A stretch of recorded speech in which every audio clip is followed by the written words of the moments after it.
Hey there, English thinker, and welcome back to The Deep Dive. So let's talk vocabulary. Do you ever feel like you've just sort of hit a wall? You're learning words, maybe you've got flashcards, lists, all that stuff, but they just don't come out when you need them. Like, you can understand a lot when you read something or listen to a podcast, which feels great, obviously. But then you go to speak, and you find yourself reaching for the same old basic words again and again. It's like the words are in there somewhere, but you can't quite grab them and use them naturally. If that sounds familiar, well, you're definitely not alone. It's a really common frustration. We've been looking into some really interesting material lately that tackles this exact problem. It's all about how to build your vocabulary in a way that actually makes words usable, how to move them from just understanding to, actively speaking and writing. So our mission in this deep dive is to unpack some brain-friendly ways to do that. We're focusing on learning words naturally through context. Okay, let's unpack this. What's the core issue here? What are we really trying to solve? Well, what's fascinating here, and some of the material really highlights, is this key difference between your passive and your active vocabulary. Okay. Think of passive vocabulary like this. It's all the words you recognize. You understand them when you see them or hear them. You're reading an article, watching a show, listening to music. You get the meaning in that moment. Right, like you see a word. Yeah. Maybe ubiquitous on an article about tech, and you think, okay, yeah, means everywhere. You know it. Exactly. You know it when you see it. But then there's your active vocabulary. These are the words you can actually pull out of your head and use yourself pretty easily without too much hesitation when you're speaking, when you're writing. Yeah. They just come to you naturally when you want to express a specific idea. And I guess for most learners, there's a pretty big gap between those two, right? Oh, absolutely. Your passive vocabulary is probably way, way bigger than your active one. You might read quite complex stuff, but then describing your weekend feels like you're stuck with simpler words. That's precisely it. And the material points out why. It takes less brain power, essentially, to just recognize a word than it does to actually retrieve it from memory and use it correctly in your own sentence. And this leads to a really crucial insight. Learning isn't just memorizing a definition. Right. It's about making a word familiar, sure, but even more importantly, making it usable. That's the goal. That shift in thinking is kind of the key to unlocking all that passive vocabulary you've already got stored away. Okay, so if just, drilling flashcards and memorizing lists isn't quite cutting it for making words usable, what's the alternative approach? Where does the material suggest we go from here? Now, well, the big shift is moving away from just trying to memorize words in isolation, like on a list. The idea explored in the material is to train yourself to notice words instead. Become a kind of word detective. A word detective. Okay, I like that. Yeah, spotting words in the wild, Yeah. where they actually live and breathe in real English. So like actively paying closer attention when you're watching Netflix or reading the news online. Exactly that. Look, flashcards and lists, they can be tools. They have their place, maybe, but they're not enough on their own. They give you the word, maybe a definition, but they don't show the word in action. You need to see words in their natural environment. Movies, articles, conversations you overhear, song lyrics, podcasts, absolutely everywhere. The material actually uses a great example with the word awkward. Ah, yes. I remember that one. Like you might hear it on a show. Someone says, that dinner party was so awkward. Nobody was talking. Right. So instead of just immediately rushing to your dictionary app and typing awkward, then writing down uncomfortable, You pause. you pause. You think about that sentence you just heard. Okay, awkward. In that situation, it meant kind of uncomfortable, maybe socially weird. But then the really important step is making it personal, right? Yeah. Connecting it to your world. That's the magic. You ask yourself, okay, when have I felt awkward? Was it that first day at my job? Or that party where I didn't know a soul? Yeah. You relate it back. You make it personal. And then, this is crucial, you try to use it yourself, even just in your head at first. Can I make a sentence using awkward about my own experience? And that whole process, going from hearing it, understanding it in context, relating it to your own life, and then trying to use it, that's what helps make it stick. Oh, okay. It stops being just some abstract word you passively understand. It starts getting tied to your memories, your feelings. Okay, here's where it gets really interesting for me. Because that process you just described, it really underlines why context is just so incredibly important for vocabulary. It really is king, isn't it? The material uses this fantastic analogy. Learning a word just by itself, like seeing hesitate, on a flashcard. Yeah. It's like learning one single dance move in a totally empty room. You might know the step mechanically, but you don't know the rhythm, the music it goes with, how it feels to actually do it as part of a dance. Okay, I get that. Context is the music. It gives you the rhythm, the feeling, the other words it hangs out with. The material calls it the glue for your memory. The glue. Yes. It provides the situation, the emotion. Exactly. And to show this, the material includes this neat little mini story. It's super simple, but it naturally embeds several useful words. It's about someone arriving late to a party. Right, they show up late. They show up late, and at first they feel a bit out of place. Yeah, that feeling of not quite fitting in. Right. So they try to blend in with the crowd. Try to look like you belong. Exactly. And eventually things relax. They start feeling the chill vibes. Okay. And by the end of the night, they leave thinking, okay, that was actually good. No regrets. See, that little story, it instantly brings those words show up, out of place, blend in, chill vibes, no regrets to life. Precisely. Show up means arrive. Out of place captures that awkward feeling. Blend in is trying to integrate chill vibes, the relaxed atmosphere, and no regrets, that sense of satisfaction. And because you hear them used together in a situation most of us can relate to, your brain makes connections that go way beyond just a definition on a page. Right. You remember the feeling. You remember the feeling, the awkwardness of being out of place, or the relief of having no regrets. Learning words inside these little moments, these mini stories, it helps them stick so much better. It helps your brain see not just what the word means, but really how and when you'd actually use it. Exactly. So, okay, we're noticing words, we're seeing the power of context. How do you then take that and actively, make it work for you? The next step seems to be about making it really personal. Yeah, that's crucial, making the words part of your story, your life. So how do you do that systematically? Well, the material suggests a pretty clear method. When you find a word you want to own, let's stick with hesitate. Okay. You start asking yourself personal questions about it. Like, have I hesitated recently?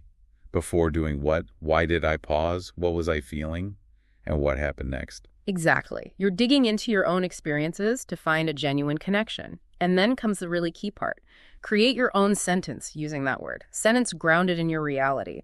The material gives a great, relatable example for hesitate. What was it again? I hesitated before sending that message, but I hit send anyway. Oh, yeah. Definitely been there. It captures that specific moment perfectly, doesn't it? It really does. And when you craft a sentence like that, one that's true for you, the word hesitated stops being just, a vocabulary item. It gets linked to that specific memory, that feeling of uncertainty, that action you took. It becomes your word. It becomes your word. The material really emphasizes this. Personalize it, connect it to your emotions, your experiences, and it becomes much more memorable and much easier to use later. So what does this all mean then? Yeah. You've noticed the word, you've understood it in context, you've connected it to your life. What's the final piece to make sure it actually shifts into your active vocabulary? Well, now we get to the brain's sort of fundamental rule, according to the material we looked at. You gotta use it or lose it. Right. The classic. Yeah. All this noticing and connecting is building a really strong foundation. But if you don't then actively use the word relatively soon, your brain might just decide, maybe this wasn't so important after all, and let it fade back into the passive zone. Okay, makes sense. So how do we fight the fade? How do we actively practice? The material actually gives 5 pretty simple, straightforward ways to start putting these words into practice right away. Okay, let's hear them. First one, maybe the easiest, speak it. Just use the new word out loud in your own sentences. It doesn't even have to be in a real conversation at first. Just talk to yourself. Say something like, wow, I'm feeling kind of overwhelmed with emails today. Or, yeah, that meeting had some awkward moments. Just actually saying the word helps lodge it in your brain. It really does. It starts building those pathways for actually producing the sound and retrieving the word. Okay, second, write it. Try weaving your new words into your writing, even simple stuff. A journal entry, notes you take for yourself, maybe an email or a message. You could write about that party scenario we talked about. Felt a bit out of place initially, but then I started to blend in. Makes sense. What's number 3? Third is connect it. This is about really cementing that personal link. Actively connect the word to a strong memory or a vivid image or a specific feeling. Like maybe the word regret instantly brings up that time you didn't raise your hand in class, The material suggests thinking explicitly. Regret reminds me of feeling stuck when I should have spoken up. Okay. anchoring it emotional. Exactly. Fourth, text it. Use your new words in casual digital chats. Texts, social media posts, whatever. It's low-stakes practice. Something like, just finished that big project. No regrets. Feeling good. Yeah. Easy way to try it out. And the last one. Fifth is hear it again. Once you've started working with a word, make a conscious effort to listen for it. When you hear it again in a song, on a TV show, in another conversation, it acts like a reinforcement. It confirms what you've learned. So it closes the loop. It really does. The core idea here, as the material stresses, is the more times you encounter the word and actively use it yourself in different ways, the more you truly own it. Your brain sees you're actually using this thing, so it flags it as important, worth keeping active. And to help manage all this, the noticing, connecting, practicing the material, strongly suggests creating your own personal vocabulary notebook. Or, a digital note file. Yeah, but not just any list. This is your curated collection, words that have actually become meaningful to you. Right. So what should go in this special notebook for each word? Well, you start with the word itself, obviously. Maybe add a quick note on pronunciation, if it's tricky for you. But then, crucially, instead of just copying a definition from a dictionary, you write the definition in your own words, based on how you understood it from the context where you found it. That forces you to process it. Exactly. And then definitely include that sentence you created, the one linking the word to your personal experience. Remember the hesitate example? Yeah, I hesitated before sending that message. Right. You might also jot down the original sentence where you first saw or heard the word. That provides context. And what about those personal anchors, the feelings or images? Yes, absolutely include those. Any strong image, feeling, or memory that the word brings up for you. The material used overwhelmed as an example. How did that entry look? Something like word, overwhelmed, definition, my words. Feeling like there's way too much going on, hard to cope, my sentence. Getting back to work after vacation felt overwhelming at first. Original usage. She looked overwhelmed by all the questions, feeling image like having way too many tabs open in my brain. I know that feeling. That image really works. It does, and putting all those pieces together for a word, your definition, your sentence, the original context, your feeling, that builds really deep learning. It's not just shallow memorization, it's building a whole network around the word in your mind. It makes a lot of sense. And seeing these words actually used in natural conversation must be another powerful way to reinforce them. Definitely. The material includes a nice little practice dialogue. It's just two friends chatting after, say, a networking event. And it weaves in several of the words we've been discussing. Oh, yeah. How does it go? Well, one friend might start, man, that place was crowded. I almost didn't go in. Relatable. And the other says, tell me about it. I hesitated outside for like 5 minutes. See, there's hesitated, used naturally. Okay. Then the first one says, glad you showed up, though. It wasn't too awkward, was it? Using showed up and checking about the awkward feeling. Nice. And the response? Not really. Once I actually started chatting with someone, I kind of blended in. There's blended in. Okay, fitting in. And the first friend adds, yeah, totally. The vibe got much better after the first hour. Using vibe for the atmosphere. And the conclusion. Yeah, definitely. I actually made a couple of decent contacts, so no regrets then. Followed by the simple agreement, 0. We should do that again sometime. It's simple, but you can really hear how those specific words fit into a normal, everyday exchange. Exactly. And the material suggests that a good way to practice with dialogues like this is shadowing. Pause the audio, repeat the line, try to mimic the rhythm and intonation. It helps you feel the flow. Good tip. They also included a personal story, didn't they? To show the words in a narrative. They did, yeah. Story time the first day. It's someone talking about being nervous starting a new job. How did they use the words? They said something like, I hesitated at the main entrance, literally just stood there for a moment, taking deep breaths, using hesitated for that pause, then describing the feeling inside. And when I walked in, honestly, I felt overwhelmed, capturing that too much feeling. But the story ends on a positive note, reflecting back. It wasn't a perfect first day, obviously, but looking back, no regrets. I got through it. So again, hesitated, overwhelmed, no regrets, all woven into a personal, relatable story. Exactly. And the source material kind of wrapped up that little story with a nice thought. Every first day eventually becomes just your day, connecting that idea of facing challenges and growing into them with, making new vocabulary your own. Okay, so if we sort of pull back and look at the big picture from this deep dive. The real core shift seems to be moving away from thinking of vocabulary learning as this passive thing, like just absorbing lists. Exactly, and moving towards seeing it as a much more active process. It's about noticing words, consciously connecting with them, and then deliberately using them, especially the ones that actually mean something in your life.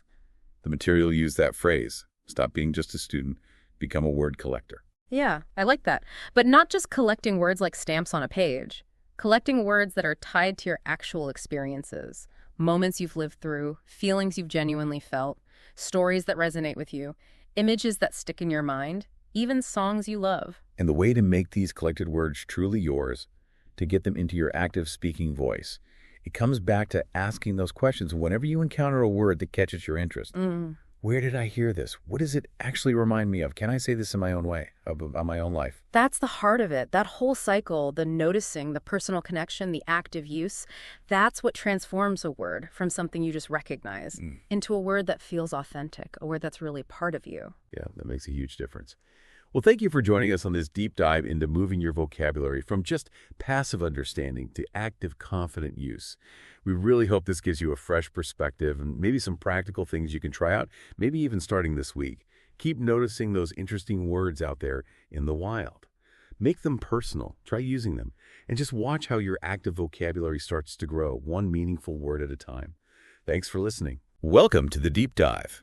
We're here to jump into your source material, pull out the key insights, and really give you that shortcut to understanding complex topics. And today we're tackling something really fundamental for English learners. That's right. How to stop that constant translating in your head, make the switch to actually thinking in English. And our source for this is a piece called Think in English, Speak with Fluency. It's quite insightful. Sounds like it. So our mission today is pretty clear. Yeah. We want to unpack why translating is, such a problem, according to this source. And then look at how fluent speakers actually operate, what's going on in their minds. And finally, get really practical. We'll explore the techniques the article suggests so you can start making that shift yourself. It's about rewiring things a bit mentally. Should be interesting. Definitely. Okay, let's start with the problem itself. Why is translating in your head such a roadblock? Well, the source gets right to it. It describes that common scenario, that you have an idea in your native language. Then you start this mental search, finding the English words, checking the grammar. Like building the sentence brick by brick in your head. Exactly. And the source is pretty blunt. It calls this whole thing slow, frustrating, and dangerous for your fluency. Dangerous. Ah. That seems like a strong word. Why dangerous? Well, think about the steps involved. Idea, translate words, translate grammar, then speak. Oh. By the time you've gone through all that, the moment in the conversation might have passed. So you're too slow to respond naturally. That's one part. And the source also points out you often end up with, unnatural sentences. Because you're translating structures that just don't work the same way in English. Precisely. So the consequences, as listed in the source, are things like, slow responses, mistakes, feeling stressed or insecure. Yeah, that feeling of constantly struggling instead of just talking. Right. And ultimately, it just kills your fluency. It puts up a wall. Okay, so that's the downside of translating. How does the source say fluent speakers avoid this? What are they doing? It's a fascinating contrast. The source says they don't do that translation dance at all. No internal dictionary lookup. Nope. It's described as more of a direct link. An image or a feeling or an idea comes up, and the English words associated with that specific concept just become available directly. So skipping the native language step entirely. Concept straight to English expression. That's the idea. It bypasses the whole translation pipeline. That makes intuitive sense, but how? How do you build that direct pathway? Okay, so this is where the source introduces what it calls the fluency upgrade. Fluency upgrade? I like the sound of that. Me too. And the key idea here is that fluent speakers think in chunks, not individual words. Chunks? You mean like set phrases or common expressions? Exactly like that. The article calls them ready-made building blocks. So things you don't have to construct word by word every single time. Precisely. They're learned and stored as a single unit, ready to use. Can you give some examples? What kind of chunks are we talking about? The source must list some. Oh yeah, give some great everyday ones. Think about things like, I'm not sure. Okay. Or, let me check. Sounds good to me. Yeah, nobody translates "sounds good to me" word for word. Right. Or I guess so? It depends. I mean, simple stuff. Even things like "come on" or "no way." Exactly. Those are perfect examples. You learn the whole phrase and the situation it fits. So the source says for fluent speakers using these, it's no translation, just expression. That's the key takeaway. You bypass the word level work, and the goal is to help you develop that same skill. And I think we've got a good handle on the why translation hurts, and the what thinking directly in chunks. So now for the how. Exactly. Let's get practical. Yeah. The source lays out 8 techniques to actually train your brain for this. Yeah. To rewire it, as the article says. Ready to dive in. Let's do it. What's technique number 1? Okay, the first one is super simple and accessible. Name things around you. Just look at stuff and say the English word. Pretty much. Look at your desk, your chair, the window, your phone. Say the English name in your head, or even out loud if you can. Like desk, lamp, computer. Yep. Do it daily. The point, according to the source, is to build that direct link between the object you see and the English word. No native language detour. Simple, but I can see how that constant repetition would build a new habit. Yeah. Object section, English word. Got it. What's next?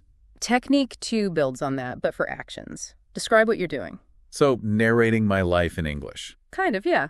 Just simple things. As you do them, say it in English. I'm brushing my teeth, I'm making coffee, I'm walking to the kitchen. I'm scrolling through my phone. Exactly. The source emphasizes, again, no translation, just direct connection, action to English phrase. It might feel a little weird talking to yourself at first, I imagine. Maybe, but the source implies practice makes it normal. The benefit is huge. You're linking the action itself to the English description, right in the moment. Internalizing verbs and basic sentences in context. Yeah. Okay, so naming objects, describing actions.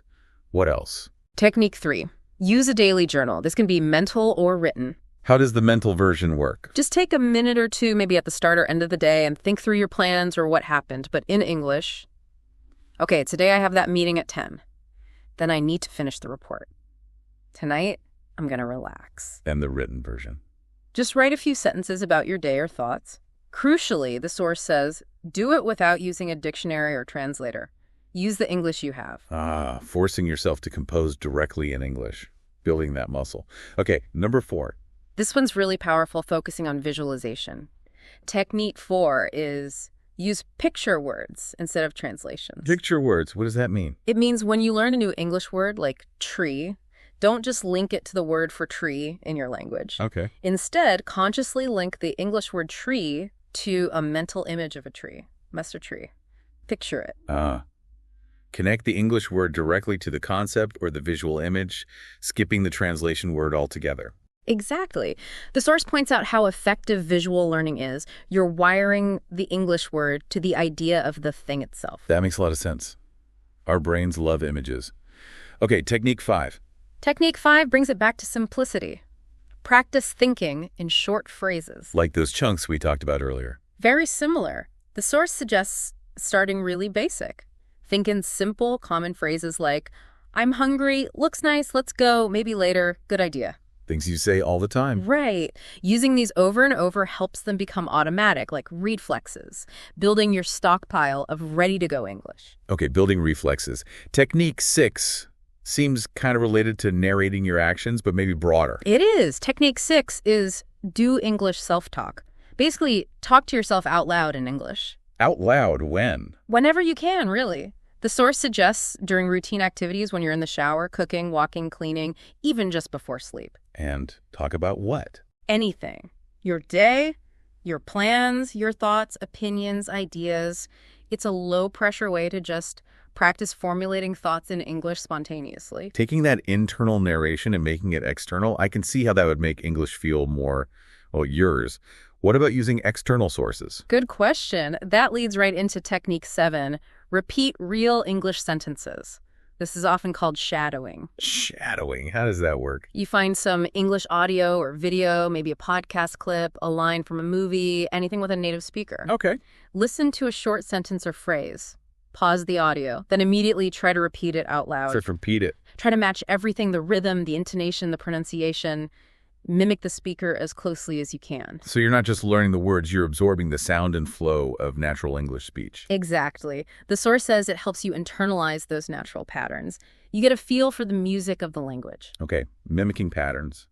And the last one, Technique 8. Technique 8 involves stories. Practice with mini stories in thought mode. Mini stories. In thought mode. What does that mean? It means you read or listen to a very simple story, but your goal isn't to translate it word for word in your head. What's the goal then? The source says to focus on understanding the story through images, actions, and feelings. You follow the narrative by visualizing what's happening and how people are reacting, connecting those directly to the English being used. That's so like applying the picture words idea to a whole narrative. You build the story mentally using English visuals and concepts. Precisely. You're trying to experience the story inside English, not translate it out of English. Wow, okay.